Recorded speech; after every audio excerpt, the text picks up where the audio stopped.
Welcome. This session is powered by Global Talent Solution, supported by leaders of all nations. Global Society for Female Entrepreneurs, Helping Hand Foundation, Explore London, Global International Alliance, Ladies of All Nation, Global Foundation, RM Infinite and Dream Bigger. Today's host is Dr. Jaya Sajnani and the guests are Rania Lampou and Dr. Karandeep Singh. Enjoy the session. Hello everyone. Thank you so much for joining today. And today is just remind you the fourth and very last session for Diplomacy and Leadership program. So far, let me recap. We have learned about the leadership ethics and success. We have learned about the art of global negotiation, and we have learned how it helps in the diplomacy. Remember, Mr. MacArthur was here. And then the very important thing, the last session, last week, we learned about the diplomacy in the digital age. As the era is AI, now we are in the session where in the life, where everywhere is a digital. So we have already learned that how diplomacy will work in the digital age as well. But today is last but not the least. It's very, very, very important session because today what we are learning is about navigating global leadership challenges. Yes, we have heard that leadership about how we do the negotiation, what are the ethics to run successful your corporate or personal life or even the charity foundation you are running. But today we are going to talk to two very important speakers about how and what kind of challenges leadership can be faced in today's era, and what are the strategies for the success. So I am a Dr. Jaya Sajnani. I'm a mom, entrepreneur, author, founder, and CEO of YT Travel, Explore London, Helping Hand Organization, and co-founder of Global Talent Solution Hub.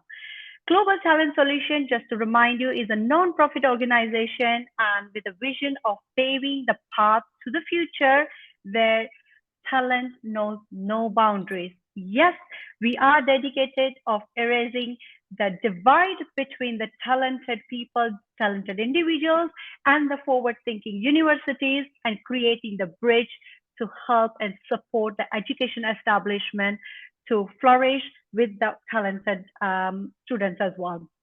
So before we start this session, it is very important to gratitude, and my gratitude for today is our supporters. Very first of all, Dr. Caroline MacArthur, who is the founder of Lowani, Leaders of All Nation International, and they are again a non-profit organization and a platform for many more leaders coming in one place and supporting each other.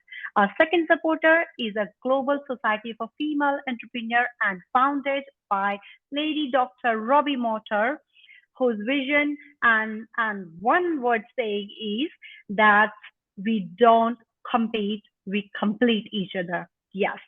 We have one more supporter who is a GIA, Global International Alliances. This is a universities which accredite students for the honorary doctorate degree program in humanitarian. And I am proud to mention you all that GTS, Global Talent Solution Hub, is partnering with GIA to deliver those programs. So if you are interested in knowing more about how to claim doctor title in your name, please don't forget to ping me or DM me and we will send you the information. We have one more, which is a Dr. Randy Ward. She's from USA and she has founded Dream Bigger Institute in USA and of course the management as well. So now, before we start our today's session, which is navigating global leadership challenges, strategies for success, I would like to let everyone know, please kindly remain muted. Do not unmute yourself because that will give inconvenience to our speakers. And that's why please keep it muted. If you have any questions, we have a chat available, chat through. Just say hello to us and put it information or questions. We have a very lovely moderator working in the background who will read the questions and will throw these questions to all our speakers at the end of the session. People who are looking at live, hello everyone, please do put it in the comments, say hi, from where you are logging in, just put the country name, which will give us an immense pleasure to know that how Global Talent Solution is spread their wings across the world. Now, this is a time we all were waiting for. I am going to invite our first, foremost, very eminent figure in education. The person who is coming today to speak is a TEDx speaker. Yes, not one time, two times. He been to the TEDx platform and spoke very well. And he is 2 decades. Wow. Oh my God. I can't believe this. He looks very young though, but he has a 2 decades of the edtech industry experience and has done research in the Harvard University, which is a medical school, focuses on the early childhood department. Wow, that is amazing. Let's welcome Dr. Karandeep Singh. Thank you so much. Thank you so much for the introduction. I hope I'm audible and visible. Right. So it's a pretty interesting topic, to be honest, that you brought in today. Leadership challenges, or the challenges that we're facing. So in my journey, I would say, having worked in education and seen education both from the perspective of private and public education across uh, developing countries like India, or uh, Southeast Asia, even in developed countries like the UK, where I did my master's at Oxford. Being a person who was ex-military and then pivoted into education, the number one problem when it comes to global leadership, which is not being taken seriously, is literally the ethical aspect. When we talk about global challenges, the number one problem that we're looking at right now is, if you look at the current geopolitical situation of the world, right from, let's say, the European problem to what's happening in the Middle East, this is what we call, in a scientific term, a leadership vacuum. The problem is that we are, as a society, we're not able to produce leaders who genuinely have a balance of what we call empathy, compassion, and actually the humanistic values. So you did mention AI. Ironically, the last TED talk was on AI and education, and I am researching on the ethical uses of artificial intelligence now. So the irony is that on one end we are, uh, you know, uh, at an exponential rate growing in AI, and it's not going to be far where the age of singularity is going to come. Age of singularity is where AGI will be apparent, where, of course, machine learning is going to surpass human thinking, at least in content aspect of it. Ironically, um, when we look at the leadership challenges, and obviously, if we're using the word success, it's a very relative term, to be honest with you.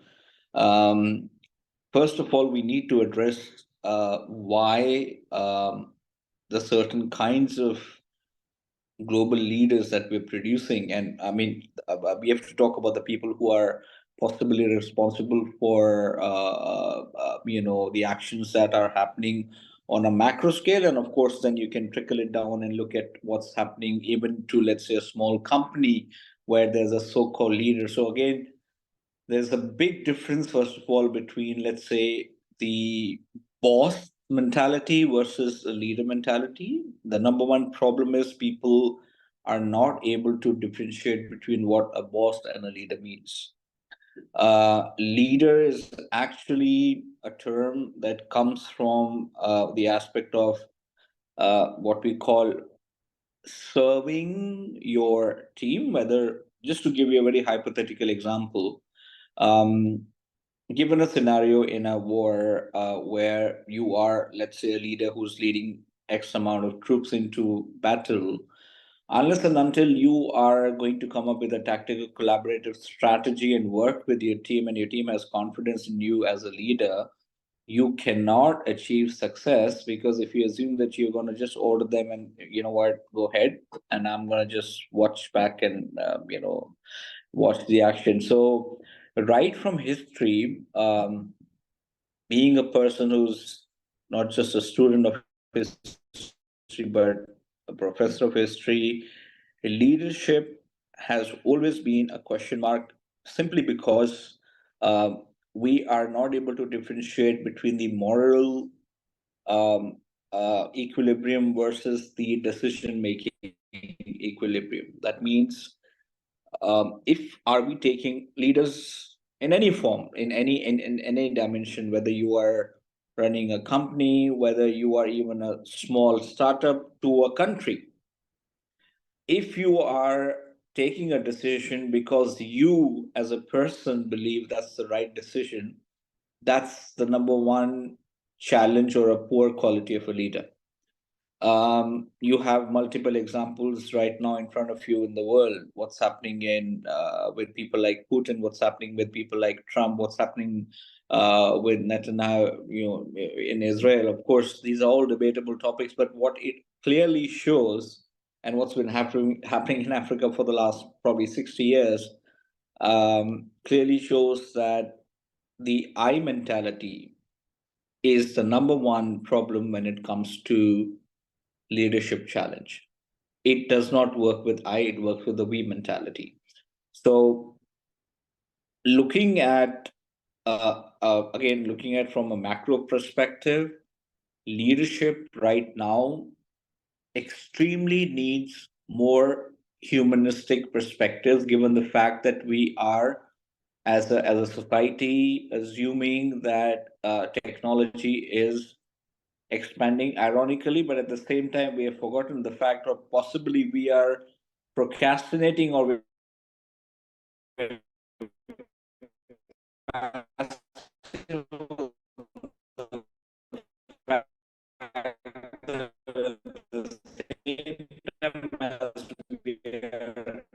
expanding, our planet is genuinely suffering the sustainable development goals and climate problems.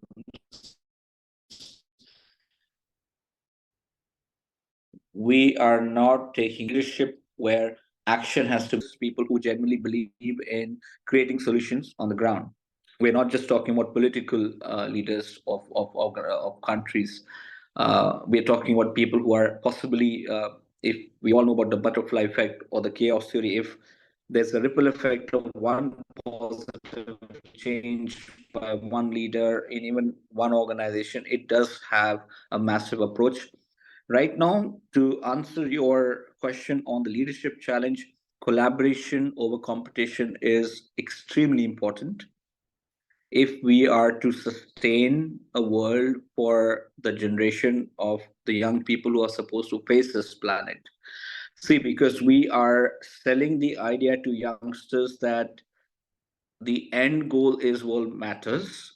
We are selling the idea to the youngsters that it is absolutely okay to bypass possibly certain humanistic values to possibly become successful. Now, how do you define success?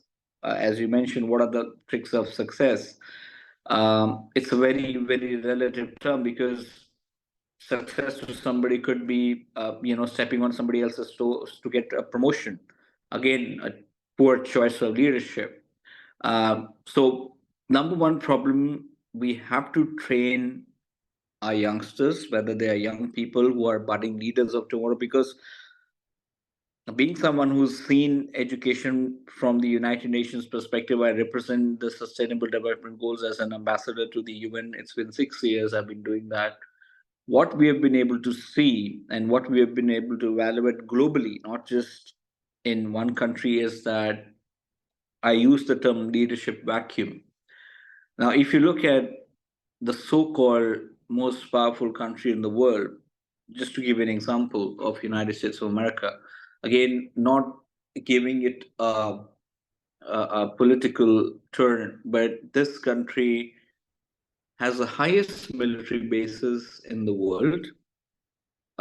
In the world, in each country, has been responsible for every single war that has been fought, whether directly or through proxy, ironically, has not yet won a single war, if we are talking about victory and good leadership. On the other hand, if we talk about smart leadership, China has not fired a single bullet yet and has become the biggest superpower in the world. So there is a lot to be learned from countries that pivoted from idealistic totalitarian goals. Good example, Japan. Good example, possibly South Korea. But it again comes to the fact that any leader, for that matter, if assumes that their decision is the right decision, then they possibly might be pivoting towards or moving towards what we would call an autocratic leadership style. We need right now, as we teach in business schools, transformation leaders who are able to understand what we call in design thinking empathy. So empathy design, we have already reached the post-literate society. If I put 10 CEOs of the top 10 companies right now in front of you, and I take any digital device away and I give them a piece of paper and ask them to write an email, they would struggle to know where the comma goes, where the full stop goes, where the upper letter goes. And this is generally happening because people are not, that we are not, the longhand writing is gone, reading and writing. We are in a post-it society. So it is an impetus on, it's rather a burden on the youth to follow the steps or possibly to feel that it's absolutely okay. I mean, there's a stereotype, obviously, now it has become a stereotype that screen time, screen time, screen time. But what are we doing about it? We do talk about in forums about global warming, about sustainability, but how much of impact is happening on ground? So leadership in action has to be completely based on good examples. I can give you examples of people like Martin Luther King Jr. I can give you examples of Nelson Mandela, people who generally, even during the times of maximum struggle, just to give you an example of Nelson Mandela, after being jailed and coming out of jail, the people who actually jailed him during the apartheid were the same people that he put in charge of his private security. These were the same people who had put him behind bars. And his simple comment was, there is no point in carrying the baggage of hate. It is only through forgiveness, and sometimes it just comes down to a small word, sorry. Leaders who are not having a beginner's mindset, that means their capacity to unlearn and relearn and the capacity to accept that you can be wrong. See, the whole idea is, the moment when you assume that you're imperfect, that's what is called individuality. There is nothing which is in the human life, there is nothing that we can say that, oh, I'm a perfect human being. That's again a misconception, again driven by a lot of forces, which is the power dynamics that we face. And I can give you good examples of power dynamics which are possibly affecting right from a grassroots level to a citizen of a country to policymakers. To give you an example, even the United Nations right now is completely helpless. We, all of us, are watching possibly on our televisions what's happening in open genocide is happening, and the International Criminal Court cannot do anything. The Security Council cannot do anything. So imagine you're living in this world right now. As I speak, possibly within the time I've spoken, maybe 10 to 15 to 30 to 40 people have already died. So the idea is that we are getting very detached from our own existence as human beings. So to become a good leader or to surpass the challenges of what we're facing in uh, poor leadership is possibly to go back, realize what actually matters. What is leadership? Leadership is always about being the first person who admits on the right or the wrong. Whether you're, again, I'm giving you an example, whether you're a company, whether you're a country, whether you're sitting in a room with 10 people and you are assumed to be the leader of those 10 people, you have to be the first person to make sure that all those 10 people are involved in the decision making process. So collaboration, decision making, equity, psychological safety is so important right now. People at this point, as per data, we have all the technologies available. And as per data recently, which has been published by not just Harvard, but by MIT, we are right now the loneliest race on the planet. And this is not me speaking, this is fact speaking, statistics speaking. A survey that took 3 years, which has culminated to the fact that the generation that we are seeing now and the generation alpha, which is coming out, already the umbilical cord is like the mobile charger. The evolution of DNA, they already evolved into the digital device. So leadership has so many aspects. To be honest with you, I could go on and possibly ramble on, but but I would say that there are two kinds of there's a very simple theory called man one and man two. Man one is, of course, the economic man, and everyone has to be the economic man. That means you have to obviously sustain yourself financially. Man two is the one that is a combination of innovation, ethics, spirituality, compassion. So right now, if you ask me, you need a combination of man one and man two to become a good leader.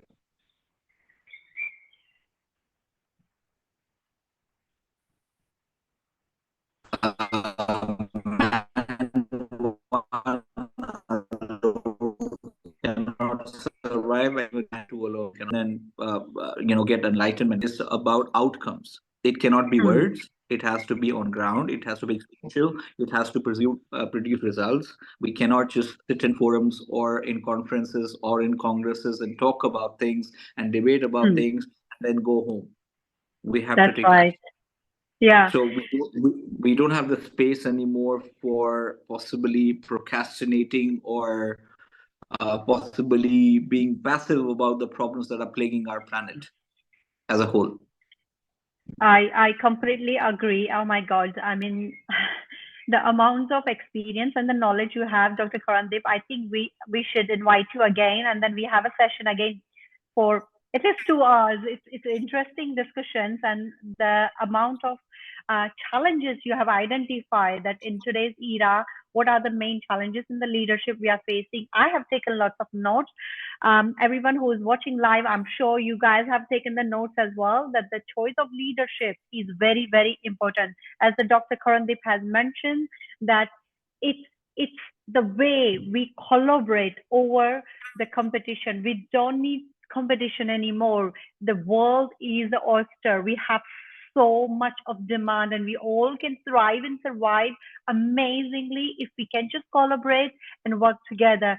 The same way I said that one of our supporter, which is Global Society of Female Entrepreneur, Lady Dr. Robbie Motors, always says that yes, we don't believe in a competition, but we complete each other. That's a collaboration. The strategy, what Dr. Karandeep has mentioned, I have written the note. It says that transformational leaders. Yes, this is what exactly we need in today's world. Even though everything is a digital, even though everything is a tech, but we need that human touch. When you are being a leader, you need to understand the people who are following you are also human beings. You are not a leader of the robots. Yeah.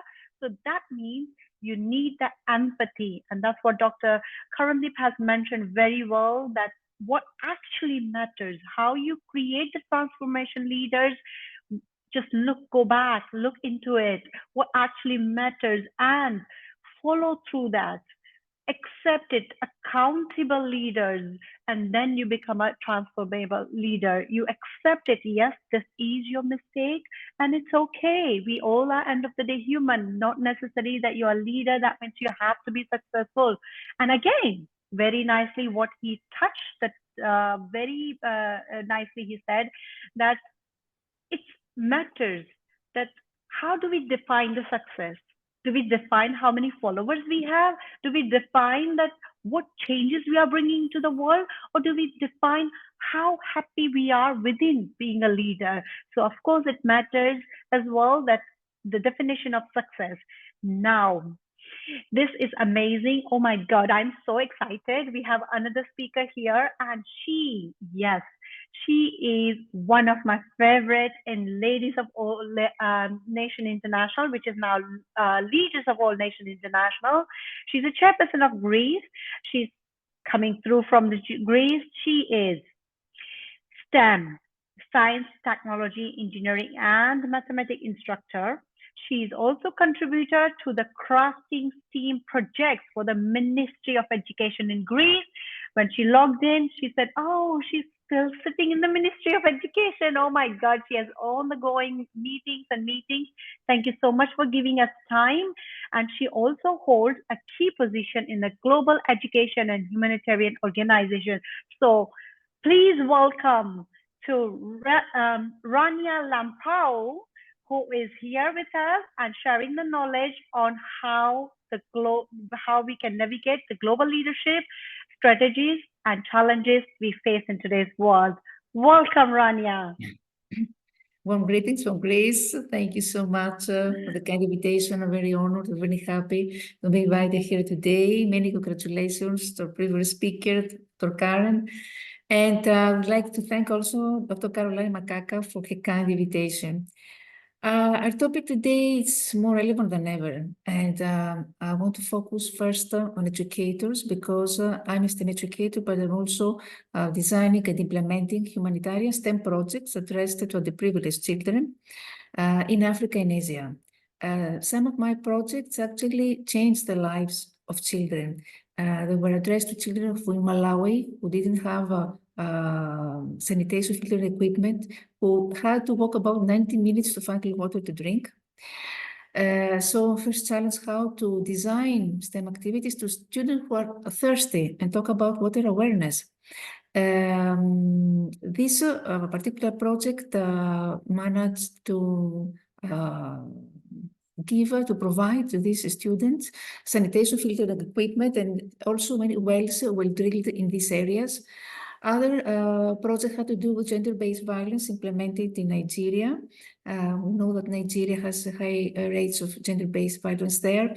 And other projects also were successfully implemented in India. This project concerned healthy food combinations in case of food shortage. It inspired educators who visited slums, donated money, educated the families. So what I want to say, that teachers also can be true leaders because they can change literally the life of students and make an impact. I'm saying this because, unfortunately, the valuable role of a teacher is not so much appreciated nowadays, especially after the COVID pandemic. We can leverage all these collaborative platforms. We can connect with teachers and students. We can explore the challenges and think of how we can help each other in order for us to grow together. So today, actually, since we are experiencing so many times of crisis, whether facing global pandemic or economic downturn, or that could be an organizational upheaval, effective leadership becomes more critical than ever, and leaders must navigate uncertainty and turmoil, while at the same time they can inspire confidence and resilience in their team. It's all about resilience. And so today we will explore what are the challenges that leaders are facing nowadays. And these challenges come in many forms. Market fluctuation, team dynamics, that would be technological disruption. However, it is in the face of these challenges that true leadership shines.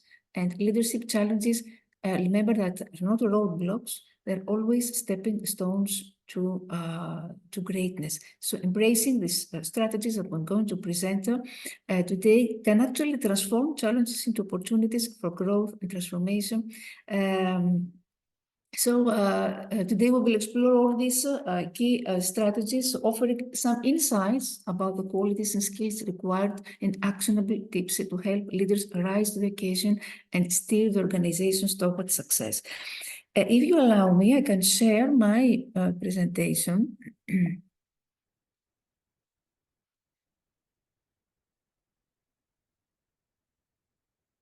it visible now? Yes, we can see that.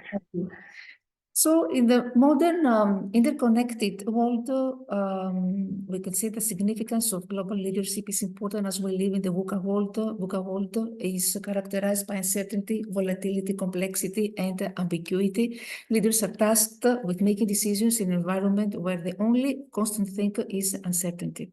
From economic fluctuations to unforeseen global events, navigating the unknown can be very discouraging and daunting. So sense of adaptability is important, flexibility, the ability to pivot strategies swiftly when circumstances dictate. So in this modern world, the significance of global leadership is important because it serves, you could say, as the backbone for companies striving to flourish in the global marketplace. Global leaders actually propel the national business growth. They can try to bridge diverse team disparities and uphold a brand's universal value. So this could be, this could entail how to craft culturally resonant messages, how to lead global teams with empathy, as Dr. Karen said, and insight, and adeptly navigating the complexities of global trade.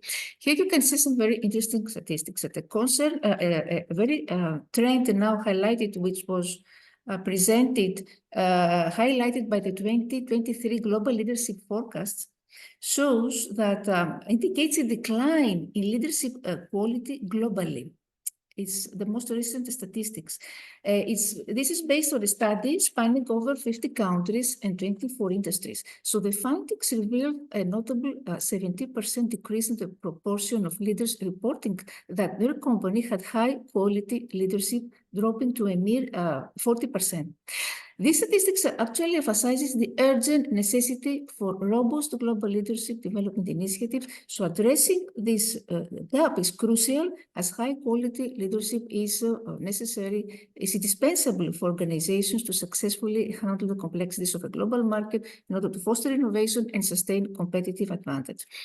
Of course, during the pandemic, we have seen how leadership models and patterns have changed. The pandemic has provided numerous lessons for business executives, the digitization, hybrid models, and the most important that now companies place more attention to how to prioritize mental health and well-being of employees. Believe me, I mean, in public sector, in the Greek Ministry of Education, recently I got involved in the Gender Education Action Plan for 2023-2026 in Greece. And we're trying to design here, we had many women workers here in the ministry who expressed their interest in organizing sessions and workshops for their mental health. We know that women, for instance, suffer most from mental health disorders, but you know, it's a very good, it's a trend nowadays for companies. For instance, Google is doing this and other companies try to prioritize mental health and organize sessions and workshops about this. The COVID pandemic showed this example.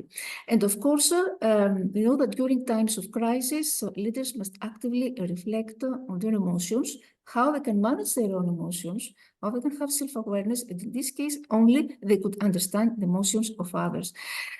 So how to drive growth in the global market?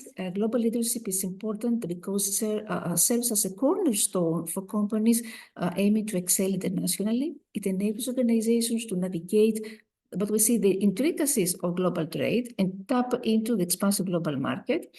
Leaders who focused on growth generate, as studies say, the 80% higher shareholder value, compared to their counterparts over the decade. So this statistics actually shows the substantial impact of global leadership on long-term financial performance and shareholder satisfaction.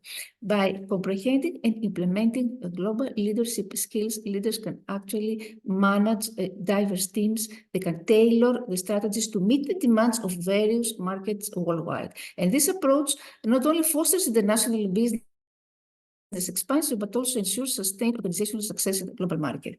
So what are the challenges now in the changing landscape of leadership? First, we know the 21st century has introduced an era marked by rapid change, unprecedented complexity, new leadership challenges. We should navigate, as certainly said before, globalization, how we can manage digital transformation, digital revolution, especially after the COVID pandemic, this shift, proliferation of digital technologies, which has reshaped business operations, especially we talk about AI now. Maintaining a company culture in a digital world, how to preserve a robust company culture poses significant challenge because leaders must devise new business plans, devise innovative methods to instill and reinforce the company's values and mission. How to manage digital transformation, how to adapt to changing consumer expectations, because contemporary consumers demand more than just quality products. They seek businesses that are customer-centric, we could say, they're transparent, and they are socially responsible. So leaders must continually adapt to meet these evolving expectations. Promote ethical leadership. Ethics is more important, especially we talk about AI. We know how many questions artificial intelligence is raising nowadays, how we need ethical regulatory norms, and unfortunately the business landscape still is not sufficient. Leaders must not only embody ethical conduct, but also instill it within their teams, setting clear expectations, leading by example, and holding all members of the organization accountable for their actions. And this has to do with ethical conduct and trust. So ensure ethical behavior at every level of organization, and nurturing a culture of integrity and accountability. Of course, fostering diversity and inclusion is another important issue, because leaders must create an inclusive environment where all employees feel valued, appreciated, and empowered to contribute fully. How to navigate complex of sustainability? We'll know the triple equation now. We talk about not anymore about the performance of a company. The performance of a company is not based anymore on profit. It's based on three levels: social, environmental, and economic action. How to be close, how to help vulnerable groups, how your actions of a company do not harm the environment, and how, of course, we can increase the profits, being at the same time socially responsible. So another issue, talk about remote or virtual teams, it's another challenge nowadays, how to attract retaining talent, how to deal with overload of information. In the realm of communication, we can mention how it is important to ensure alignment among team members.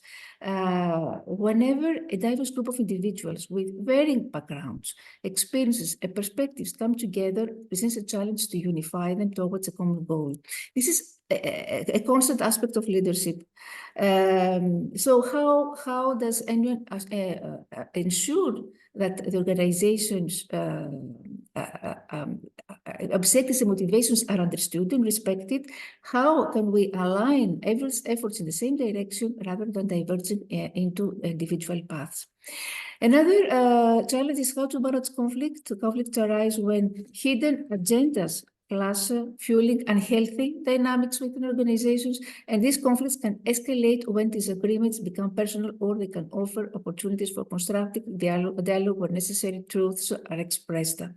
Conflict is a natural aspect of life and business, but how it's managed also, it's crucial. Effective leadership involves acknowledging that conflict is inevitable, but it can be turned into a constructive force, because it necessitates conversations, Difficult conversations sometimes, and this can cause discomfort, but as a leader, it's our responsibility to guide conflict towards productive resolutions.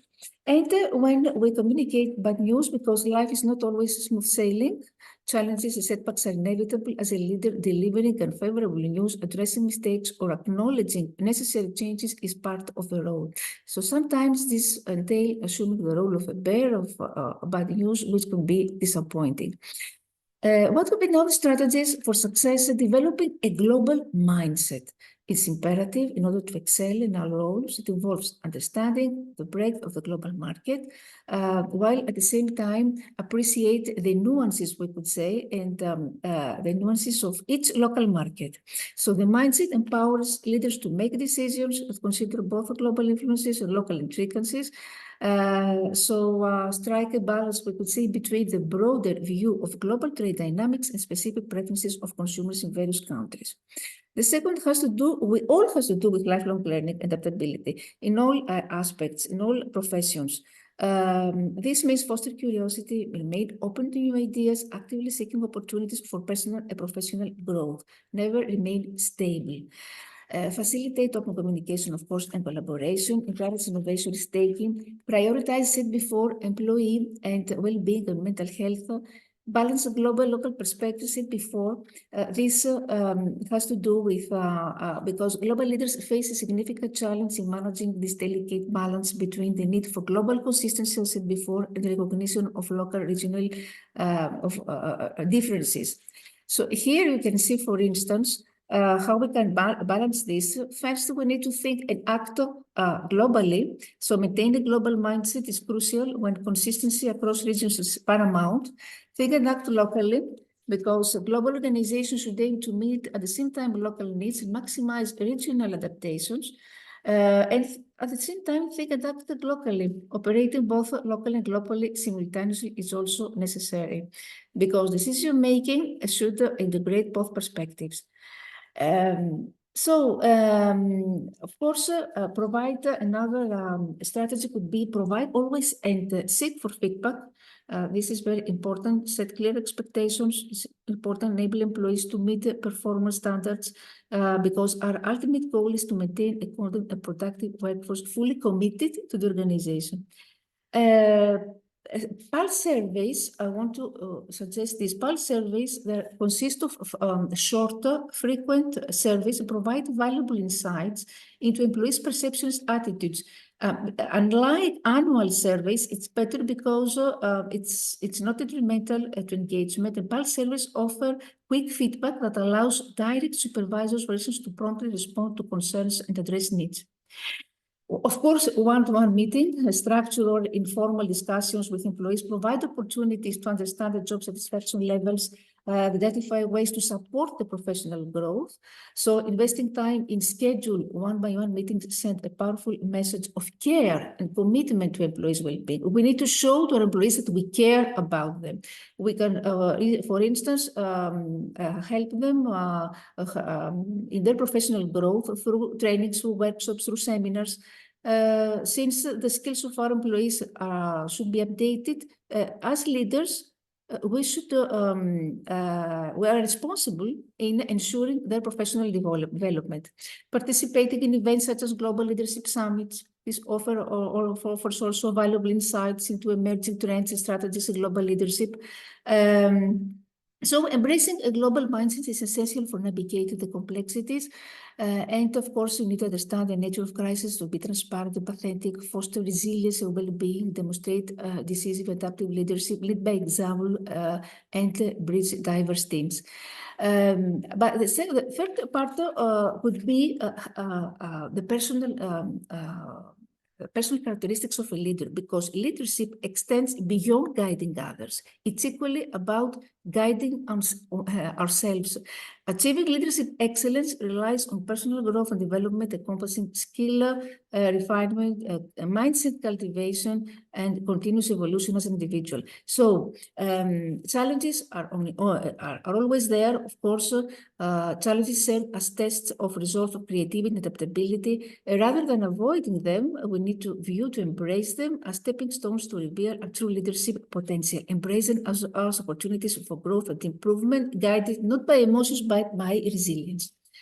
Cultivate a growth mindset, believing the capacity to develop abilities, intelligence through dedication and effort. It's a vital, important characteristic for leaders aiming to remain relevant and foster innovation. So seek counsel, diverse perspective, continuously pursue knowledge guided by the wisdom of seeking advice, as I said before, seek for feedback. And view challenge opportunities before own your journey of growth. Your personal growth journey is a canvas awaiting your creative input. It's a path of self-discovery, of enhancement, of empowerment. So you need to recognize your role as the architect of your future, actively participating in the creation and embracing each challenge as an opportunity for personal and professional development. So skills that for effective global leadership, to excel as a global leader, one must cultivate a set of skills tailored to the global context. Strategic thinking is paramount, enable leaders to anticipate market trends, very important strategic thinking, anticipate market trends, and effectively position their brand in international markets. Interpersonal skills are important, crucial, not only for fostering also teamwork, but also for building strong partnerships. Set smart goals, specific, measurable, agreed, realistic and timely goals. Be adaptable, flexible, have foresight. Self-awareness also is important, a deep understanding of cross-cultural communication in order to ensure that marketing efforts resonate and remain culturally sensitive. Therefore, this way we can safeguard our brand from potential missteps. Global leadership development plays an important role now in acquiring and refining the skills if we focus on these important cross-cultural competencies. And of course, talent development as execution, how transformation leadership, as I said before, Dr. Karen said, the collaborative approach provides a simple feedback and shared vision, collaborative culture. And finally, we'll know the principles of authentic leadership. What are they? But first of all, we need to dive deep into ourselves, to know ourselves first, self-awareness, regulate, manage our emotions, relational transparency, that everything we say, we need to be genuine, and we need to be straightforward, honest in everything we say. This is what we call relational transparency. We need to be genuine. Balanced processing is when we take a decision, we need to stick to this. A leader, when takes a decision, needs to stick to this and internalize moral perspective, do the right thing. Honesty and all the ethical values. Thanks a lot for your attention. I want to say, concluding that leadership, of course, transcends boundary crossing. It entails breaking down barriers between markets, between cultures, individuals. It necessitates a unique amalgamation, or we could say amalgamation of skills, a profound comprehension of the global landscape, and a dedication to adaptability and growth. So by fostering a global mindset, nurturing essential leadership qualities, embracing the defining characteristics of successful global leaders, we can steer organizations towards thriving in this ever-evolving realm of the national business. The journey, of course, is continuous. Remember, is ongoing, requiring perpetual learning, flexibility, but it offers substantial rewards for those prepared to tackle its challenges. The leadership landscape is multifaceted, of course, is intricate, demanding a new breed of leader, but the leaders must embody adaptability, always empathy, and a commitment to lifelong learning. So choosing, of course, this path of leadership is a decision that shapes our success. But I think that if we follow these strategies that I mentioned before, we can be successful. Thank you very much for your attention. If you have any questions, I'm here to discuss. Oh my God, thank you so much, Rania. You brought us amazing perspective.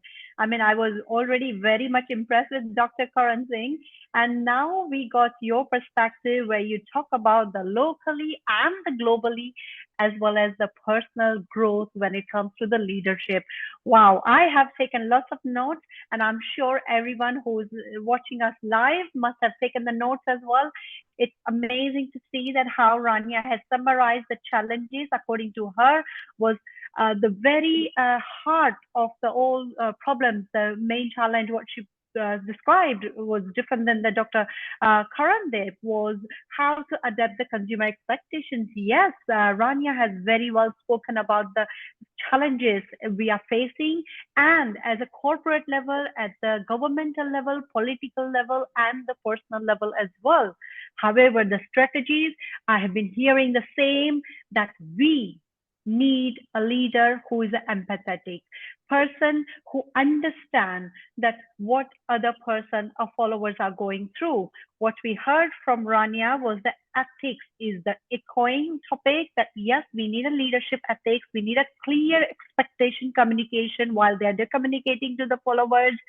The other strategies for the success is leading by example. Yes, and very nicely, Rania has defined the success for the industries and corporate. She mentioned that success is not about the profit. Yes, profit is there because we all are working to earn money and survival. However, the growth only comes when we work towards the ethical, social, and then environmental responsibility as a business, as a corporate. And these are my notes. Oh, wow. I am a good note taker, I think. Yes. Rania, thank you so much. It was amazing to hear you and Dr. Karandeep. Now I am going to invite to audience if they have any questions. We have already two questions. Let me just throw one question. So this question goes to Dr. Karandeep and Rania, you both. Whoever would like to answer, or both, floor is yours. The question is, as we are in the global world where the culture has no boundaries, so how leaders uses the differences in culture in their advantage? And there is a following question, and what can they do to make sure that everyone feels included and works well together? Very interesting question. Yes. Who wants? Yes, I can answer. I can. Yes. Yeah, please go ahead. And I think we can both give our perspectives, and I think Yes. the person who's giving the question will get some good perspective. Please go ahead, ma'am. Go. Okay, Thank you. first I would like to say that whether we like it or not, we live in multicultural societies. In all the classrooms here in Greece, we have a lot of refugees, especially refugee children who are coming from war zones. The majority of classrooms now are multicultural. Whether we like it or not, we need to embrace this shift. So diversity in a workplace, it's actually very important. Because it is one of the ways that organizations can become truly inclusive. So what if we embrace diverse cultural perspectives within a team, this can ignite creativity, can foster innovation, because a multitude of viewpoints and experiences in an international team can offer fresh insights, can inspire colleagues to perceive the workplace and the world from new angles. And you know that studies have shown that diversity of thought encourages out-of-the-box thinking, and this leads always to innovative problem solving and the development of novel solutions. I want to say the example of L'Oréal. The cosmetic giant L'Oréal attributes much of its success in emerging markets to the multicultural composition of its product development teams. So by facilitating an open exchange of ideas, of business, this can harness the full potential of diversity in driving creativity innovation. And also Forbes, I read a recent study which actually supports this idea and says that a diverse and inclusive workforce is key to generating new ideas and foster innovation. So actually it's a competitive advantage, we could say, because the multicultural workforce equips an organization with a valuable advantage when expanding to new markets. Often we know that from experience that successful penetration of overseas markets requires adaptation of products or services to suit local preferences or regulations. So understanding the nuances of local laws, customs, and market dynamics it's something that can enhance the business prospects for success. Of course, cultural sensitivity alongside with insight into local markets enables the creation of more effective marketing strategies and materials. So accurate and culturally sensitive translations of websites or brochures or other assets as important for enhanced marketing. At the same time, of course, it's important for talent attraction, retention, because if we draw from a diverse talent pool, this enables organizations to attract, to retain top talents in a competitive global job market. So diversity is a key consideration for job seekers. Research shows that diversity is a key consideration for those who seek a job when they evaluate potential employers. So actively promoting diversity in the recruitment process is something that expands, we could say, the pool of qualified candidates and positions. What will be, of course, the characteristics of a truly inclusive leader? And truly inclusive leaders should have strong communication skills. It should be committed to cultivating a diverse workplace. This means commitment, this means dedication, the courage to fight status quo. Here in Greece, still we have, for instance, xenophobia and racism. Unfortunately, still this exists, so it's not easy to fight with the society misperceptions. The biases and prejudice, of course, need to be open-minded and desire to learn from others. So inclusive leaders are those who realize that a various group of people have a lot more to offer than a similar group of people. So rather than getting defensive, they encourage the uniqueness that these people bring to the table. So inclusive leaders are those who ensure that everyone is heard on every occasion. Open-mindedness, of course, helps them become more welcoming to different ideas. This has to do also with what we call cultural intelligence and awareness.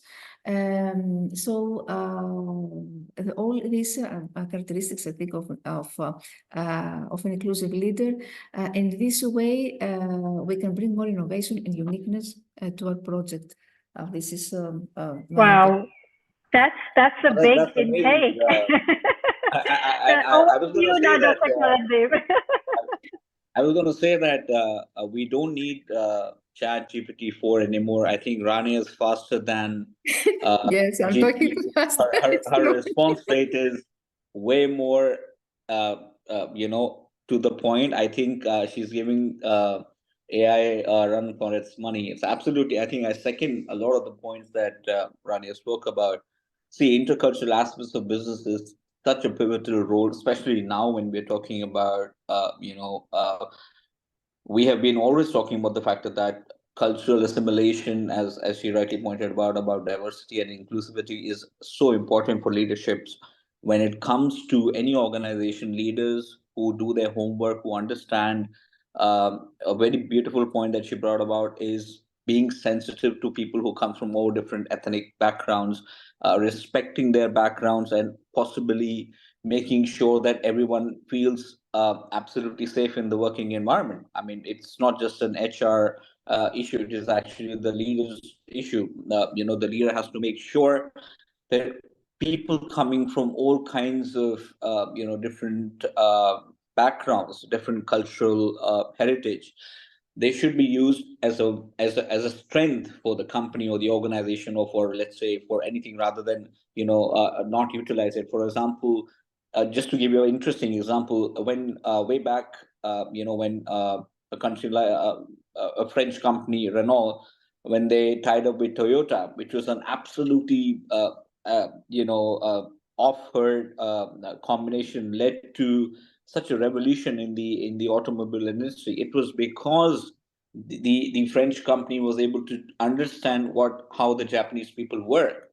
So if unless and until we don't look at certain aspects of respecting, understanding, assimilating, and then empowering people who come from different cultures into our workplace, we could possibly lose out on their strengths, because each person who brings different cultural uniqueness also brings certain cultural strengths. And as a good leader, it is very important to sort of harness those strengths into a team. So I would say that when we talk about inclusivity and diversity, we should make sure, as she rightly pointed out, that we are absolutely sensitive, not just to how they are to be perceived, but also utilize their empirical history, their work ethic, because you will find work ethics in different countries are very different. It is very important to understand how work ethics work. Just to give a simple example, if you go to Thailand and normally it is considered a good practice, you pat somebody on the head. It's supposed to be a negative thing. I mean, it's taken as a very degrading thing. Just to give an example, when you go to Greece and there is a certain sign that we make with the hand, which is worse than any abuse. Just to give you an example, right? So it is important whichever people you're working with, especially if you're to be a successful leader today, you need to understand what we call the global language of communication. Global language of communication doesn't mean English. It means the language of culture, the language of ethnic, diversity. Combining them together, an organization is always going to be much more stronger than possibly organizations which are not looking at this aspect. So it's a good question, and I'm going to name our big video as ChatGPT 5 because I think it has already arrived. Thank you so much, Dr. Karandeep and Rania.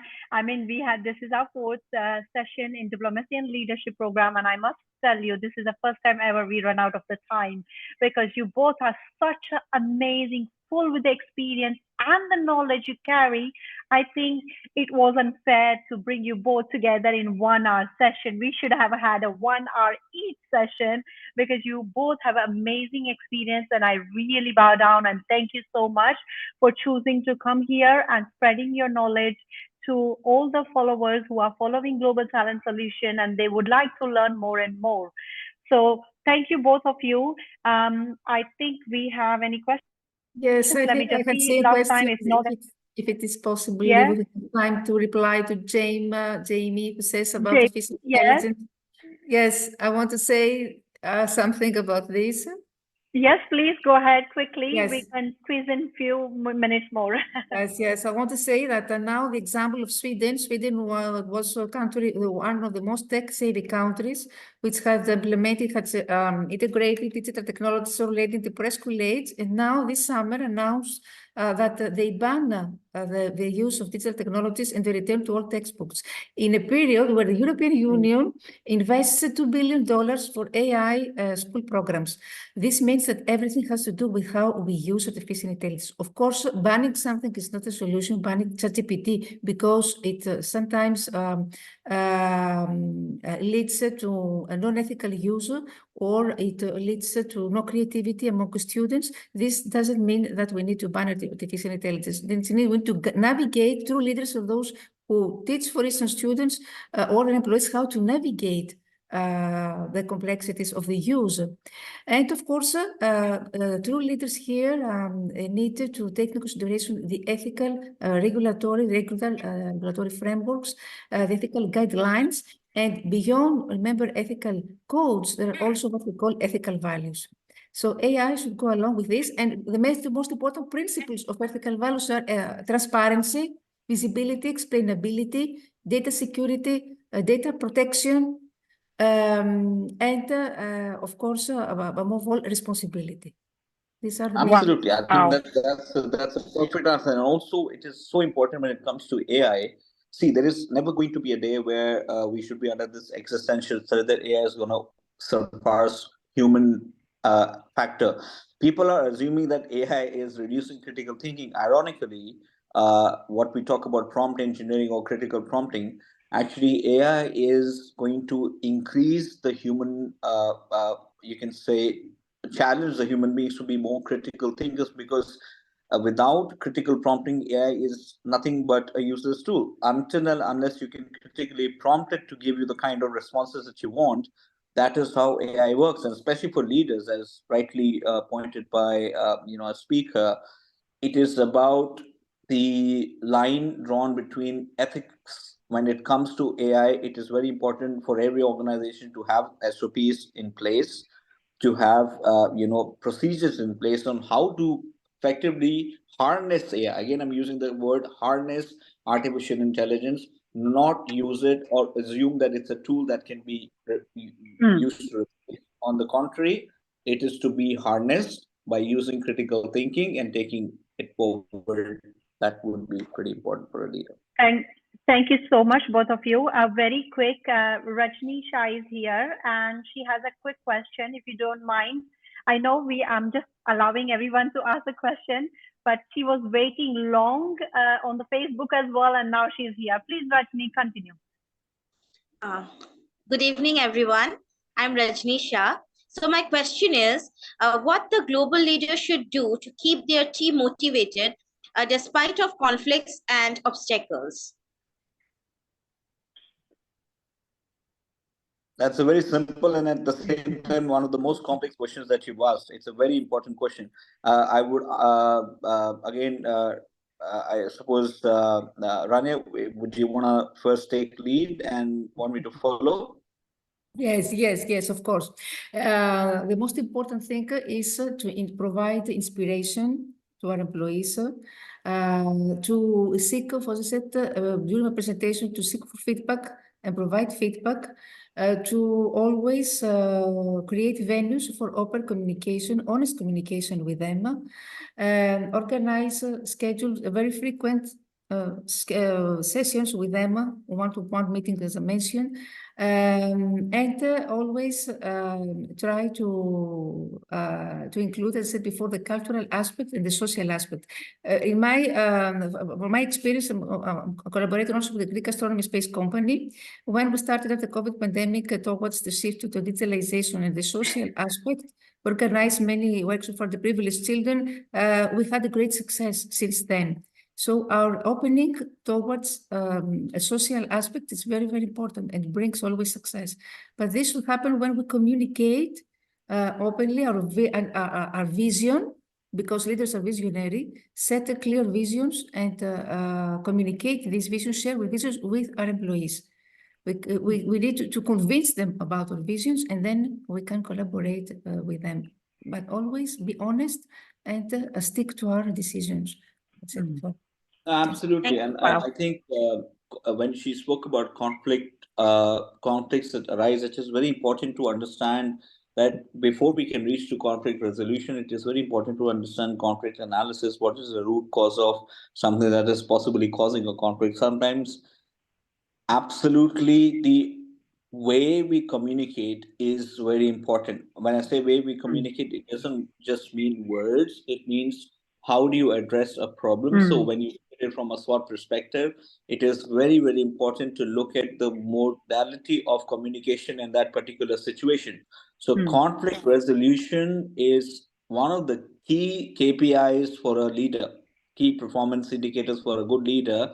Leaders who are detached and are poor communicators, and I'm not just talking about verbal communication, I'm talking about actually understanding the conflict, going to the root of it, fixing it. This is not just applicable for organizations. The biggest conflicts in the world have been spoken, have been resolved not by the barrel of a gun, but by the words of people. So that answer. Right. That's very well said, both Rania and Dr. Karandeep. That's amazing. Yes, I hope, Rajni, you got the answer. Thank you so much. We are just over the time as well. So I just would like to summarize this session, and I would like to thank you, both of you. This is my amazing, thankful gratitude to both of you that taking the time coming over here and supporting all these participants. People who are live watching us, please don't forget to email us your full name so that we can send you the participation certificate as well. Now, today, as we spoke about, there is a last session for the diplomacy and leadership, and what a closure. I am so happy with having these two speakers, amazing with experience and knowledge. Don't forget, this series is done, but we are not over and out. We are starting the new series, and it is going to be a business success strategies program that will consist of the 6 episodes starting from the 4th of April. So do not forget to tune in. Follow the Facebook and Insta for the Global Talent Solution Hub, and you will get more information. Or even if you are on the LinkedIn, please watch out when we are starting, and we have amazing lined up speakers as well. So thank you, everyone. Without saying a word, we have an amazing supporter who is in my background, Mudit Gunian, who has been working nights and day with this, putting this whole diplomacy and leadership in a digital world, how we can make it sure so that it can reach it to the global without borders. So thank you so much, everyone. Hope you enjoy it, and I will see you soon again. Thank you. Thanks for watching. This marks the end of this series, but there's more. Catch our new program live from 4th April 2024.